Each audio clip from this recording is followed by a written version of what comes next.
Bapa, Putra, dan Roh Kudus. Amin. Allah yang penuh kasih,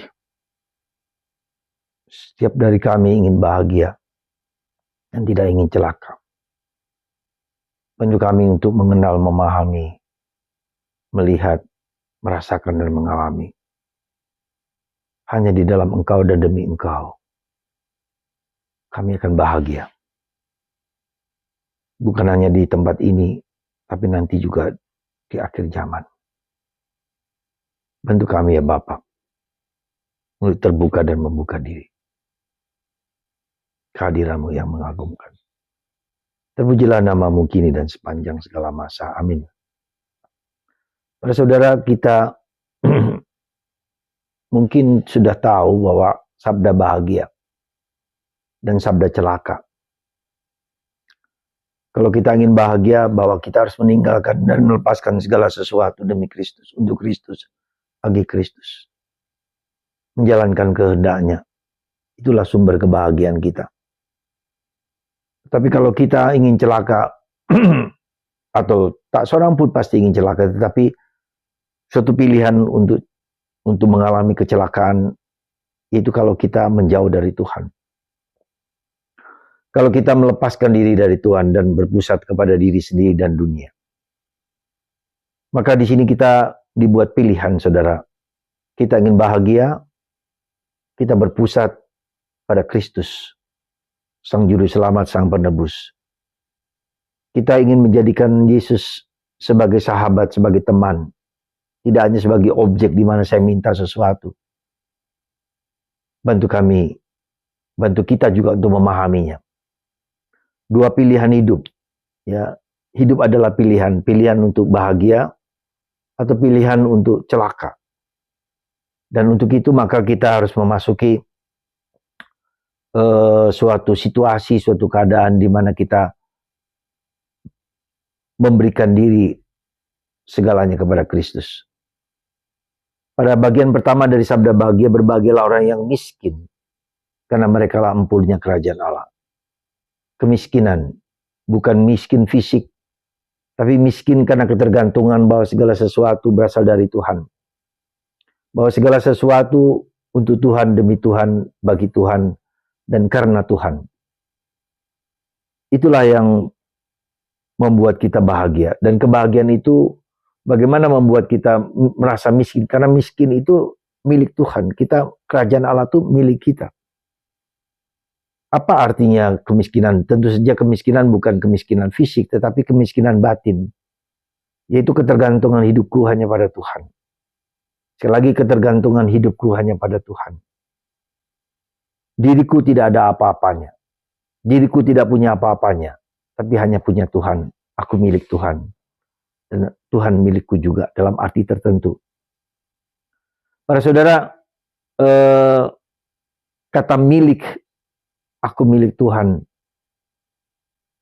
Sehari-hari ini sedang saya renungkan, apa artinya aku milik Tuhan? Aku bukan milik orang lain. Aku hanya dipakai oleh Tuhan untuk apa yang Dia inginkan bagiku. Maka ketika aku milik Tuhan, maka aku tidak mengizinkan yang lain-lain masuk dalam diriku. Itulah saudaraku, pengalaman perjumpaan dengan Tuhan, pengalaman kebersatuan dengan Tuhan, bukan hanya dekat. Kita dekat dengan Tuhan itu seperti dua hal yang berdekatan, tapi kita menyatu seperti ini.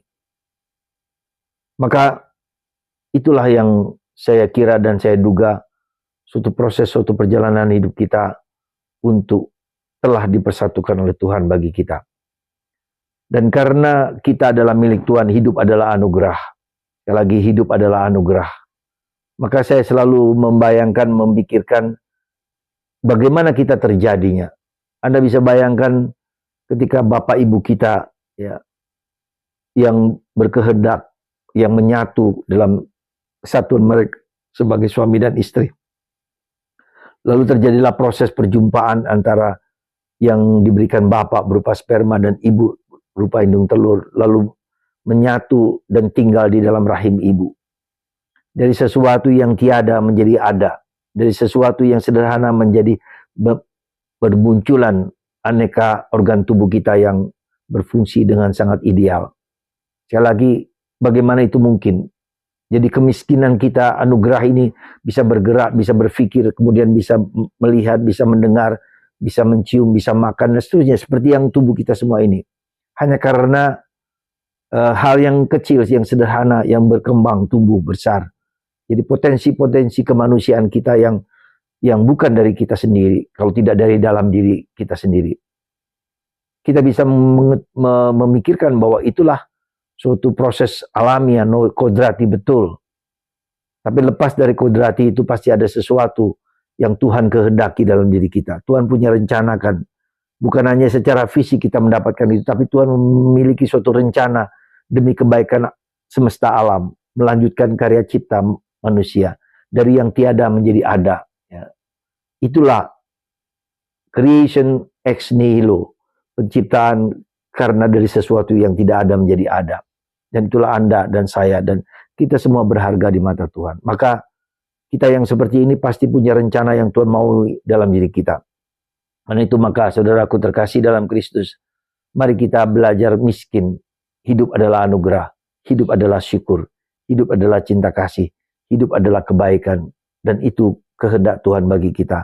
Apa yang Tuhan kehendaki bagiku adalah menyebarkan kasih yang menciptakan diriku seperti aku sekarang ini. Maka kita bersyukur atas segalanya. Dan karena kasih, maka kita juga harus membayar kasih yang Tuhan berikan itu dengan perbuatan-perbuatan kita bagi sesama, bagi manusia.